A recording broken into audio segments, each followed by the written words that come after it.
How's it going, everyone? Saint5 here, bringing you another Dragon Ball Super manga video today as we're talking about a full chapter summary for chapter 89. But first, if you guys have not done so already, be sure to hit the like button for this video, subscribe if you haven't already, hit the notification bell whenever I upload new videos like this, talk about Dragon Ball. And this is my third time trying to record this video as I have run tech issues.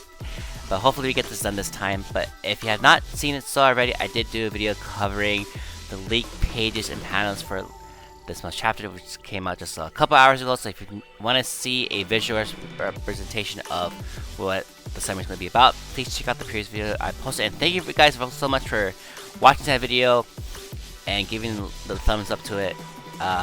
Way more successful video than my other videos, so thank you very much for that. And if you're not already, be sure to subscribe. So let's get to it without any further delay. Let's get to this summary of this chapter. So chapter 89 is called The Rival Appears. The chapter opens with Trunks trying to see the contents of the disc he found a few days earlier during the Mount Butterfly incident. After numerous failed attempts to bypass security, Trunks decides to use Bulma's computer to access the disc. So he sneaks into her lab. Using Bulma's computer, Trunks gets through the security in the desk. It contained the blueprint of a creature still at Lara's stage, which we saw in the rough draft pages earlier this month. As Trunks wants to dig deeper, the computer gets infected with a virus and it crashes. Trunks quickly takes out the disk.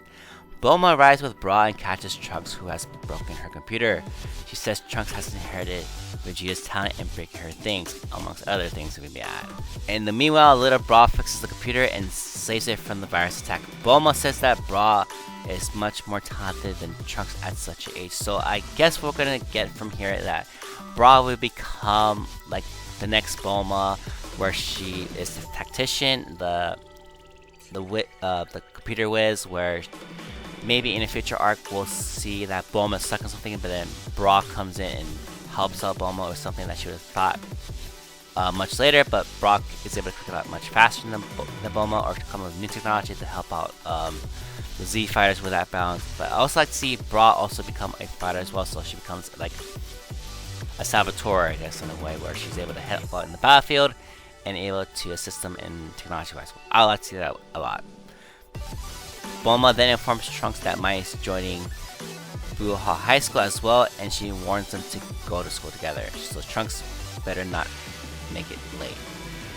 Trunks' happiness knows no bounds. He walks to school with Mai. Everyone of his schoolmates, boys on the road, comes running towards them to get a chance to talk to Mai, but Trunks shooes them away. I wonder why he does that. The reason why Bulma made Mai join high school is that she didn't want the people to come up with strange rumors about her not attending school, even though she looked like a teenager. But there are people out there who are in their 20s or maybe in 30s that look like teenagers because they take really good care of themselves or really good genes. But I guess for pop purposes, they had to do that. Mai introduces herself as a new transfer student in the class. The teacher assigns Trunks the job to fill Mai with various things at school. Trunks obviously agrees, to no haste, I may add. Scale asks Mai if she has a boyfriend. Trunks intervenes before Mai could answer. He doesn't want to know the truth if that is the case. The teacher announces that there's another transfer student. The student introduces himself as Beta. Rula takes the job of helping out Beta with school things. Next period is PE. Trunks and others play basketball. Trunks shows his extraordinary skills in sports to impress Mai, but Beta comes from behind and takes the ball from Trunks and goes towards the basket for a goal. Trunks uses his super speed to block Beta from scoring the goal. Everyone is surprised to see Trunks cover the distance in an instant. Still, Beta manages to score a goal. Trunks is shocked. The girl thinks Beta is cool, and Mai throws a suspicious look at him. So that's pretty cool that they actually show Trunks' innate skill of the Saiyan, disguised as athleticism, to use it to be good at a sport like basketball, and able to show off to Mai, and also like show off that he's a much better athlete from looks like it than Beta.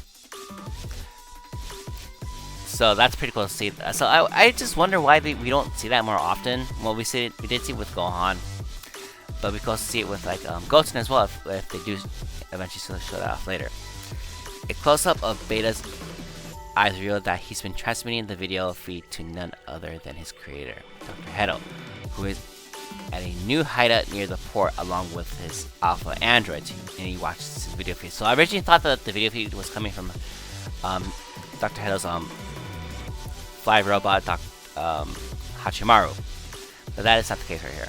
Seeing Trunks' super speed, Dr. Hedo asks if Alpha wonders if Trunks is the guy who beat him and stole his disc, but all they remember is a blonde kid. Dr. Hedo sighs and regrets not installing surveillance cameras at the butterfly factory. The only clue that they have are that the human possesses superhuman strength to defeat the androids and that he's far from Blue Hall High School. You must find him, Beta number 1. He orders Beta. Back to class. Mai keeps staring at Beta from behind. Trunks tells Mai that Beta's goal was just a fluke, and it will show her an even better shot next time. Sorry guys.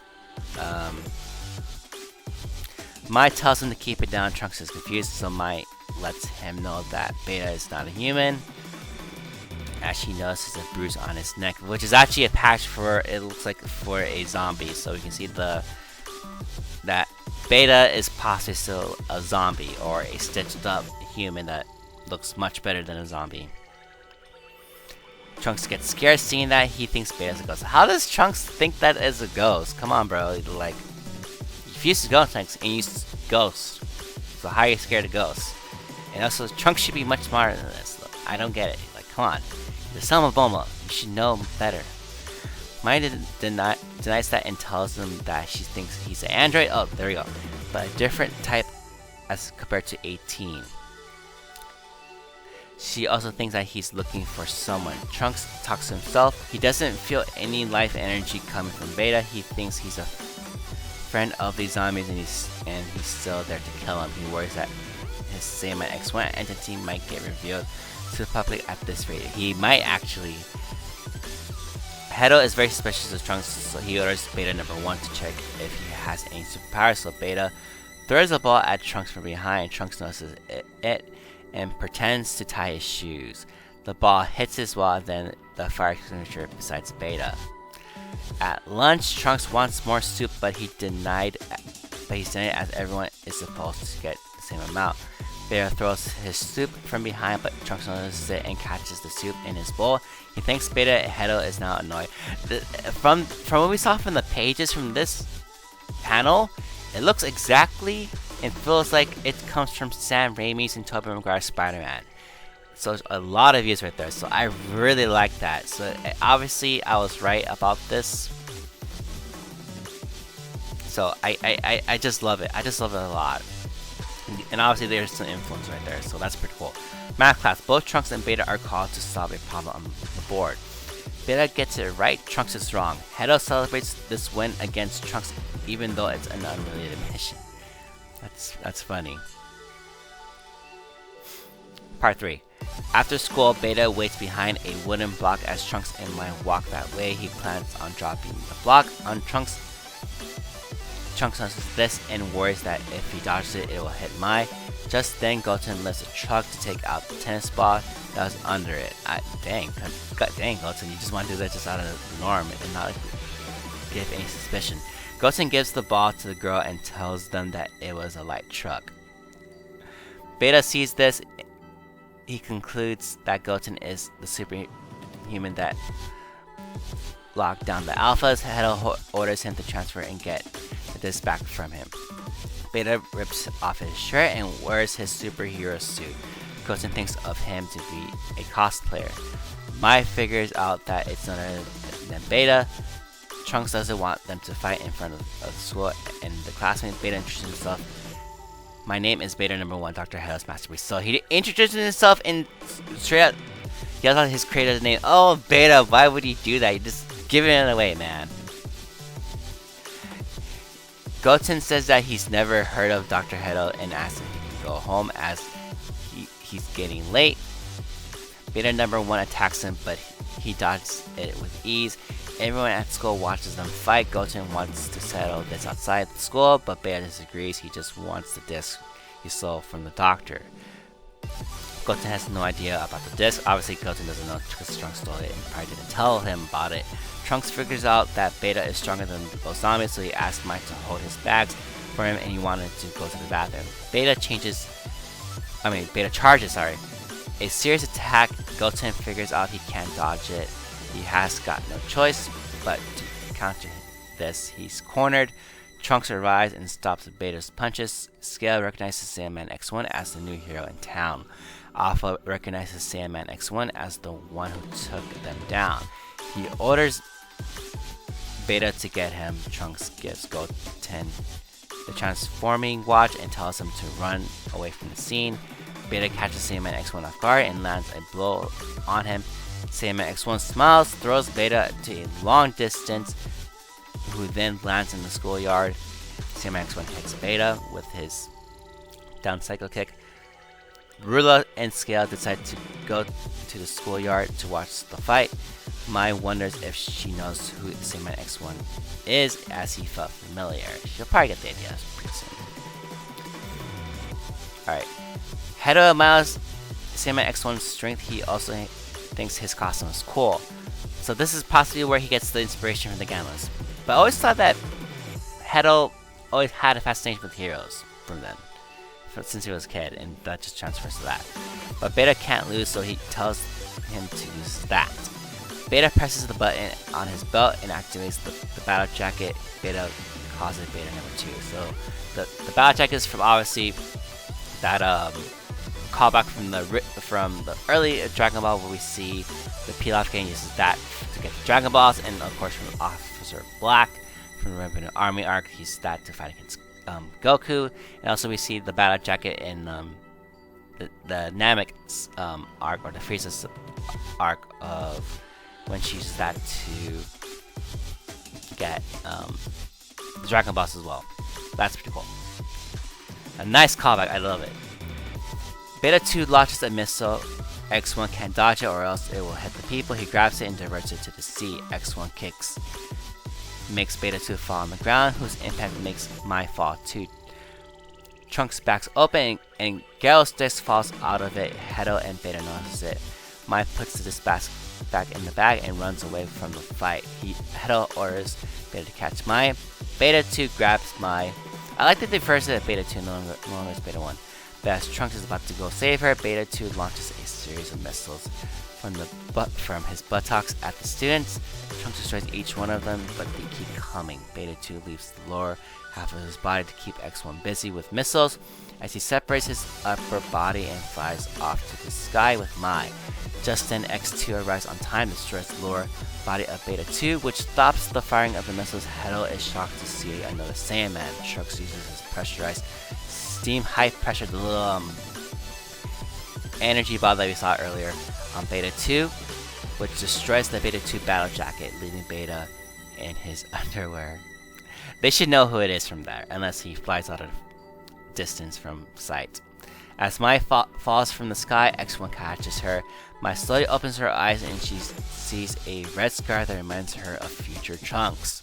So this is basically the fan series that have future Trunks. Basically, the scarf remembers of future Trunks. So we see that. Mai blushes as X1 drops her on the ground. X1 and X2 choose themselves and strike their signature pose in front of the school students. Some students think it was all just a promotion for the upcoming Clean God movie, because they're doing the poses from that. Scale believes they're the real superhumans. Rula thinks they really were lame as X1 and X2 fly off. Trunks comes running to Mai. Trunks says he heard that she was saved by a superhero. Mai looks at the sky, says somehow it feels like my lost forgotten feelings have been revived. So obviously, call back to when Mai saw future Trunks and had a huge crush on him. There's that. But I don't remember much of the future Trunks arc since it was just a blur, especially in the manga form. But I'll probably read back on it and probably see them make more of a connection by there. So it says that X1 was very cool. Trunks is about to confess to her that X1 is other than him. Goten comes from behind and shuts Trunks' mouth. So Goten basically did a C block from that, so that's funny. Mai wonders if she can ever meet X1 again. She probably will. Beta returns to the hideout. He's sorry that he's failed to get back in the disc. Last part, Heda admits that he was completely lost as well. Lost in thinking about those cool superhero suits. This is probably where we get the inspiration for the Gammas dressed as heroes. So because of Goten and Trunks, he inspires them indirectly to design the Gammas. Heda asks Beta if he got their autographs, but he reminds them that they were their enemies anyways. Now the targets were clear, X1, X2, and my Heda would do anything to retrieve the disc from them. The chapter ends with Heda starting production on the next android who would be stronger and cooler than them. He also liked X2's cape, so he intends to copy that. So I don't think this will lead to Gamma 1's introduction, but possibly a precursor to that, but we'll see what happens. And what kind of secret is in that disc, we already know. It's the cells itself. Next time, the Saiyaman X face yet another powerful android. So we'll possibly see the introduction of the brand new android, not the Gamma. I think, at least not Gamma 1, unless it's a new one, a prototype to that. But we'll see what happens from there. But anyways, guys, let me know down in the comments below what do you think of the chapter summary. Any cool tidbits that you find, and like anything that was covered here, let me know down in the comments below. There may be a chapter review this month. It depends how busy my life is that day, which will be out in a couple days, which is on January 19th. So we'll see what happens from there. But yes, thank you guys for watching this video. This is the end of the video here. Be sure to hit the like button for this video, subscribe if you're already, hit the notification bell whenever I upload new videos like this. Of course, Dragon Ball. Stay and survive, sign out. I'll see you guys later. Catch you guys in the next video. Have a great day.